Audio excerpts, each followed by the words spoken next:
እቲ ፊልም ቅድሚ ምጅማርኩም ነቲ ቪድዮ ላይክ ንቻነል ድማ ሳብስክራይብ ምግባር ከይትርስዑ። ፊልምና ኣብ ሓደ ኒኮላስ ዝበሃል ንእሽተይ ቆልዓ ዝተመርኮሰ እዩ። ሓውን ሓፍትን ዘይብሉ ቆልዓ እንትኸውን ኣብቲ ቤት ትምህርቲ ድማ ካብ ኣዕርኽቱ ብዝተፈለየ መልክዑ ሓፋርን ስቕተኛን ቆልዓ እዩ። ቀጻሊ እውን እንታይ ክኸውን ከም ዝደሊ ዝፈልጦ ነገር የብሉን። እንተኾነ ግን ናይ ኒኮላስ ቤስቲ ዓርኩ ዝነበረ ኣልሰስ ቤተሰቡ ኣብቲ መንገዲ ንሱ ስለ ዝነበሩ ፕራይም ሚኒስተር ክኸውን እዩ ዝደሊ። ብተወሳኺ ድማ ብዙሕ ምብላዕ ይፈቱ እዩ። እዚ ከምዚ ኢሉ እንከሎ ናይ ኒኮላስ ካልእ ዓርኩ ዝኾነ ጄፍሪ ካብኣቶም ብዝበለፀ ሃፍቲ ደረጃ ዘለዎም ቤተሰቡ ዝተወለደ እዩ። ኣቦኡ ዝበዝሕ ግዚኡ ኣብ ስራሕ ስለ ዘሕልፍ ንዑ ዝተቆፀረ ሰብ እዩ ካብ ቤት ትምህርቲ ናብ ገዛ ዘብፅሖ። ብኻልእ ገፅ ሳይክል ዘለዎ እንትኸውን ምስ ዓበየ ህቡብን ጎበዝ ሳይክሊስት ክኸውን እዩ ዝደሊ። ስለ ንሱ ከዓ ብዙሕ ግዜ ክሓልም ንርእዮ። ይኹን እምበር ብትምህርቱ ግን ሰነፋት ካብ ዝበሃሉ ተምሃሮ መንጎ ሓደ እዩ። በዚ ምኽንያት ብዙሕ ግዜ ካብ ክፍሊ ንክወፅእን ንክቕፃዕን ይግበር። ሰርቲፊኬት ናብ ቤተሰቡ ኣብ ዘምፅእ ግዜ ኩሉ ግዜ ቴሌቭዥን ንኸይርኢ ይኽልከል። ብተወሳኺ ከዓ ከም ቅፅዓት ኣብ ጥራይ ክፍሊ እዮም ዝዓፅይዎ። ካብ ናይ ኒኮላስ ደቂ ክላስ መንጎ ኢዮዲስ ዝበሃል እንትጥቀስ እዚ ቆልዓ እውን ስለ ውፅኢቱ ፍርሒ ኮነ ሓሳብ ኣይነበሮን። ካብ ኩሎም ተምሃሮ ብዝተፈለየ መልክዑ ክዓቢ ከሎ ክኸውን ዝደሊ ሽፍታ ክኸውን እዩ። እዚ ከምዚ ኢሉ እንከሎ ርፉስ ዝተባሃለ ካልእ ቆልዓ ድማ ልክዕ ከም ኣቦኡ ፖሊስ ክኸውን እዩ ዝደሊ። ኩሉ ግዜ ሰባት ዝገብርዎ ነገር ምምሳል ይኽእል ስለ ዝነበረ በዚ ምኽንያት ብዙሕ መቕፃዕቲ በፂሕዎ እዩ። እዚ ኩሉ ዝቐፅዖ ድማ ዱቦንግ ዝተባሃለ ናይ ቤት ትምህርቶም ተቆፃፃሪ እዩ። ኣብ ናይ እኒ ኒኮላስ ክላስ ቀዳማይ ክወፅእ ዝነበረ ኣኛን እንትኸውን ነቶም መምህራን ልክዕ ከም ባምቡላ ዝበልዎ ነገር ኩሉ ብምግባር ዝዝለም ቆልዓ እንትኸውን፣ እንተኾነ ግን እቶም ተምሃሮ ዝገበርዎ ነገር ኩሉ ዝናገር ሓሳዊ ቆልዓ እዩ። በዚ ፀባዩ ክሃርሞ ዋላ እኳ እንተሓሰቡ፣ እንተኾነ ግን መነፀር ይገብር ስለ ዝነበረ ንዕኡ ንምህራም የቸግሮም። ኣብ ገዛ ውሽጢ ናይ ኒኮላስ ኣቦ ንኒኮላስ ወዱ ንሱ ቆልዓ ኣብ ዝነበረ ሰዓት ብዙሕ ክኾኖም ዝደሊ ዝተፈላለዩ ድሌታት ከም ዝነበርዎን፣ እንተኾነ ግን ናይ ኒኮላስ ኣደ ተዘይምርዓያ ነይሩ ናይ ኩዕሶ፣ ናይ ሓመሳ፣ ናይ ሳይክሊንግ ሻምፒዮን ንሱ ክኸውን ይኽእል ከም ዝነበረ ይነግሮ። ትርፊ ግዚኡ ክሕልፍ ዝነበረ ምስቲ ጎረቤቱ ሚስተር ብሌደርት ብምዃን እዩ። ብኻልእ ገፅ ናይ ኒኮላስ ኣደ ናይ ገዛ እመቤት እንትኸውን ኣብ ገዛኣ ኮይና ደቃ ምሕብሓብ እያ ትፈቲ። ኒኮላስ እውን ኣብዚ ሕጂ ዘሎ ኣብ ፅቡቕ ህይወት ስለ ዝኾነ ምንም ዝምነዮን ክቕይሮ ዝደሊ ነገር ብዘይምህላዩ መጻኢ ህቅን የብሉን። ሓደ መዓልቲ ኣብ ናይ እኒ ኒኮላስ ክፍሊ ክመሃር ዝነበረ ዩህም ዝተባሃለ ቆልዓ ናብ ክላስ ኣርፊዱ ይመጽእ። ናይቲ ቤት ትምህርቲ ተቆፃፃሪ እውን ሓቢርዎ ዝመጽእ እንትኸውን ንመምህሮም ይህም ከርፍደሉ ዝኽኣለ ዋና ምኽንያት ቤተሰቡ ሓድሽ ህፃን ቆልዓ ብምውላዶም ከም ዝኾነ ይነግራ። ክላስ ኣብ ዝወድኡ ሰዓት ኒኮላስን ኣዕርኽቱን ንይሆም ስለ እቲ ንእሽተይ ሓዊ ይሓትዎ። ይኹን እምበር ይህም ግን ስለ እቲ ዘሎ ኩነታት ሕጉዝ ከም ዘይኮነ እዩ ነጊርዎም። ምኽንያቱ እቲ ቆልዓ ሙሉእ ለይቲ እናበኸየ ስለ ዝሓድር እዩ። እንተኾነ ግን ይህም ድምፂ ንእሽተይ ዓው ኣብ ዘበለ ሰዓት እውን ቤተሰቡ ተቐጢዖም ጠጠው የብልዎ ነበሩ። ርፉስ ከዓ ገና ብዙሕ ሕማቕ ነገር ከም ዘጋጥሞ ብምንጋር ንይህምን ካልኦቶምን ንክፈርሑ ይገብር። እቲ ሕማቕ ነገር ኢሉ ካብ ዝሓስቦ መንጎ ሓደ ንብሕቲ ዝነበረ ክፍሊ ምስቲ ሓድሽ ቆልዓ ብሓባር ክነብር ከም ዝኾነ ብምሕሳቡ እዩ። ናብ ገዛ ኣብ ዝመለሱ ሰዓት ይህም ንኒኮላስ እቲ ቆልዓ ክውለድ ከም ዝነበረ ቀዲሙ ክፈልጥ ከም ዘይከኣለ ይነግሮ። ይኹን እምበር ኣቦኡ ንኣዲኡ ኣዝዩ እናተንከባኸባ ኣብ ዝነበረ ግዜ ዝኾነ ነገር ጠርጢሩ ከም ዝነበረን ልክዕ እቲ ቆልዓ ክውለድ ከም ዝኾነ ይነግሮ።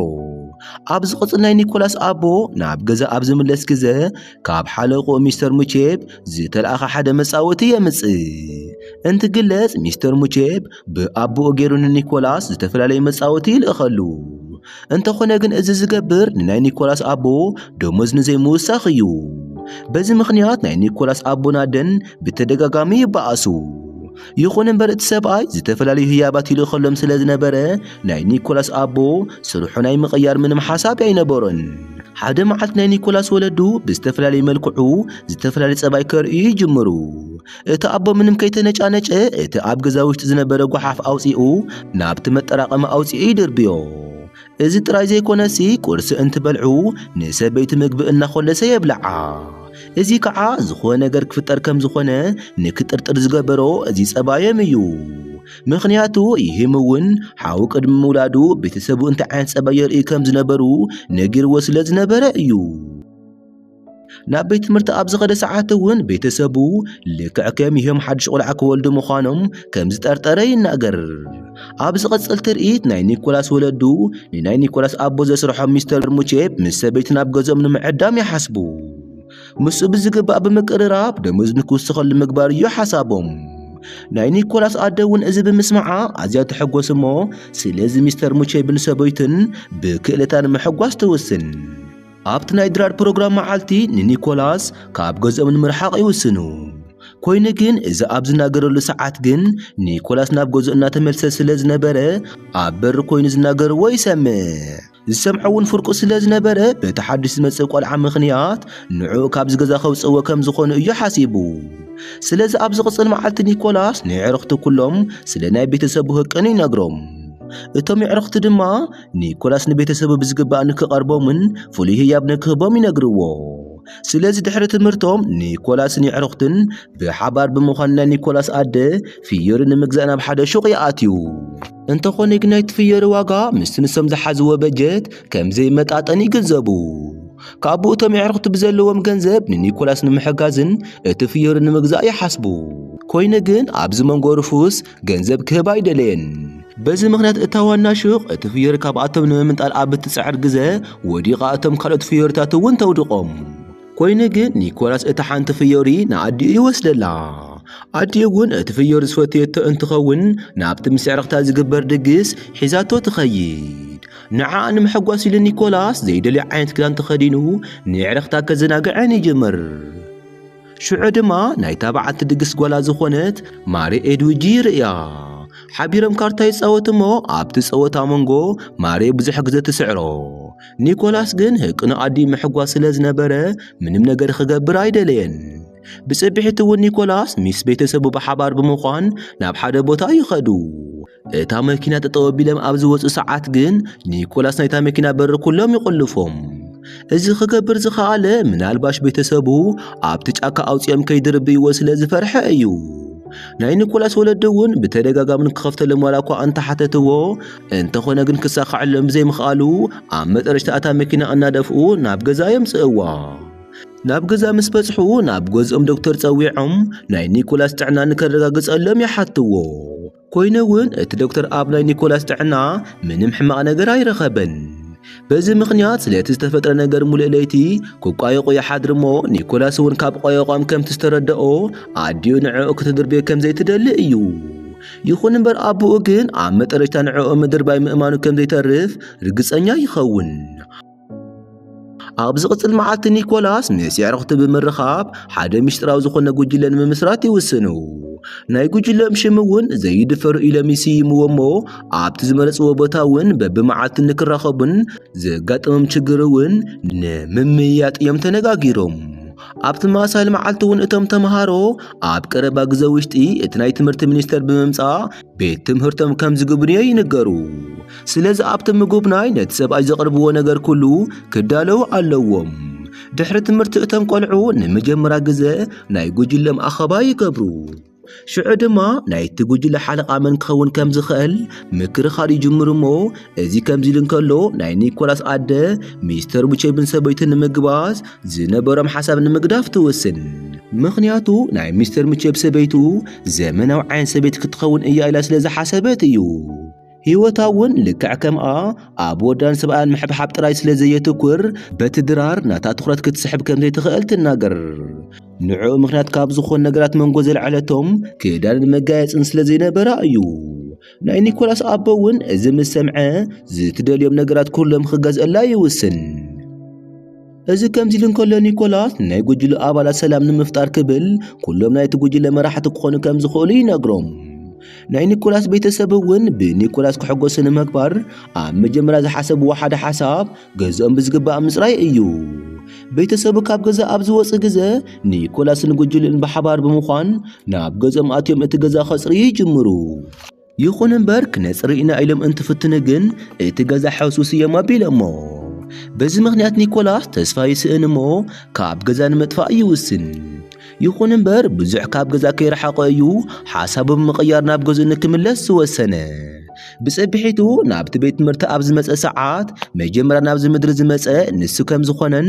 ካብኣቶም ክርሕቕ ዝግባእ እቲ ሓድሽ ዝተወልደ ቆልዓ ከም ዝኾነ ይናገር ሙሉእ ለይቲ እቲ ሓድሽ ቆልዓ ብኸመይ ክርሕቆ ከም ዝኽእል ክሓስብ ከም ዝነበረን እዚ ከዓ እቲ ቆልዓ ካብ ገዛ ዓጊቶም ብምርሓቕ ኣብ ካልእ ቦታ ምዕባይ ከም ዝኾነ ይናገር እዚ ኣብ ዝናገር ሰዓት ድማ እቲ ሓሳቡ ዝነበረ ሃኛን ዝተናገርዎ ነገር ኩሉ ይሰምዕ ስለዚ እዚ ነገር ንምእምሮም ክናገር ከም ዝኾነን እንተኾነ ግን እዚ ክኸውን ዘይደልዩ እንተኾይኖም እቲ ናይ ትምህርቲ ሚኒስተር ሰብኣይ ኣብ ዝመፅእ ሰዓት ዝገብርዎ ምድላው ንዕኡ ዋና መራሒ ንክገብርዎ ይናገር ንሰም እውን ንእሽተይ ምሰምናትኡ ብናቱ ሓሳብ ይሰማምዑ እሞ ንዕኡ ኣብ ዘዳልይዎ ናይ ተዋስኦ ምድላው ናይ ባሕሪ ወንበዴ ዋና መራሒ ገጸ ባህሪ ንክሕዝ ይገብርዎ ኣብዚ ቅፅል መዓልት ናይ እኒ ኒኮላስ መምህር ንሰለስተ መዓልቲ ዝኣክል ብፍቓድ ትወፅእ እሞ ንዓኣ ተኪኣ ካብ ሕጂ እንዳሃር ዝተምህሮም እውን ሚስ ናቫሪም ትኸውን ነቶም ተምሃሮ ስለ ሃዮም ኣብ እትሓቶም ግዜ ነቲ ከይፈቐደትሉ ዝተለዓለ ሃኛን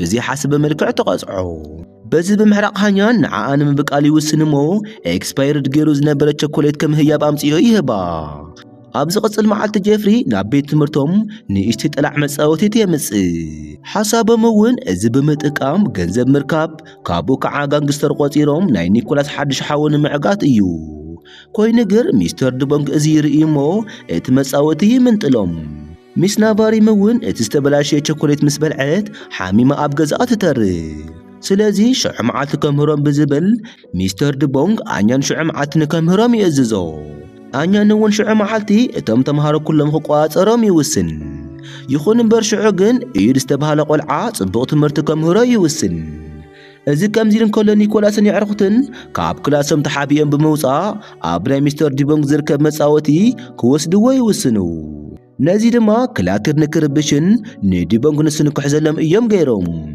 ካብኡ ካብ ቤት ትምህርቶም ወፂኦም ኣብቲ ሜትሮ ስቴሽን እቲ ፀወታ ንክፃወቱ ክገብሩ ይፅዕሩ ኮይኑ ግን ጠላዓ ብዝተበልዑ ሰዓት ሃዲሞም ካብኡ ከምልጡ ነበሮም እዚ ከምዚ ኢሉ እንከሎ ናይ ኒኮላስ ኣደ ኒኮላስ ናብ ገዛ ምስ ተመልሰ ድራር ክተዳልየሉ ትውስን ይኹን እምበር ሚስተር ሙቼብን ሰበይትን ዝመፅሉ መዓልቲ ስለ ዝነበረ ኣብ ዝመፅሉ ሰዓት ናይ ኒኮላስ ኣደ ሓደ ዓብይ ስሕተት ትሰርሕ እዚ ከዓ ናይ ሚስተር ሙቼብ ሰበይቱ ናብ ገዛ ኣብ ዝመፀት ግዜ ጓሓፍ ዝተጠራቅም ሰበይቲ መሲልዋ እቲ ጓሓፍ ኣውፂኣ ትህባ ኮይኑ ግን ጥፍኣታ ኣብ ዝተውዕለት ግዜ ብስምባር ይቕሬታ ብምሕታት ናብ ገዛ ንኽተኣቱ ትገብራ ቀፂላ ከዓ ንኒኮላስ ብምፅዋዕ እቶም ኣጋይሽ ንክላለዮም ይገብሩ ሽዑ ድማ ኒኮላስ ንሚስተር ሙቼብ $500 ሰልዲ ንክህቦን እዚ ከዓ ዝደለዮ ንሓዊ ዝዓግተሉ ጋንግስተር ንምሃብ ከም ዝኾነ ይናገር እዚ ኣብ ዝናገር ሰዓት ቤተሰቡ ኣዝዮም ድማ ይሸማቐቑ ሓቂነምዎ ዝነበረ ግብጃ ገና ቅድሚ ምጅማሩ ብዙሕ ብልሽት እናጋጠሞም ይርከብ ናይ ኒኮላስ ኣደ እውን ንድራር ኣደለቶ ዝነበረት ሎብስተር ናብ ዝነበረ ብምምላስ ንኒኮላስ ኣደለቶ ዝነበረ ምግቢ ንክትህቦም ትውስን እዚ ክኾነሉ ዝኸኣለ ምኽንያት ድማ እቶም ሰባት ሎብስተር ምብላዕ ኣዝዩ ከም ዝሰልችዮም ብምንጋሮም ምኽንያት እዩ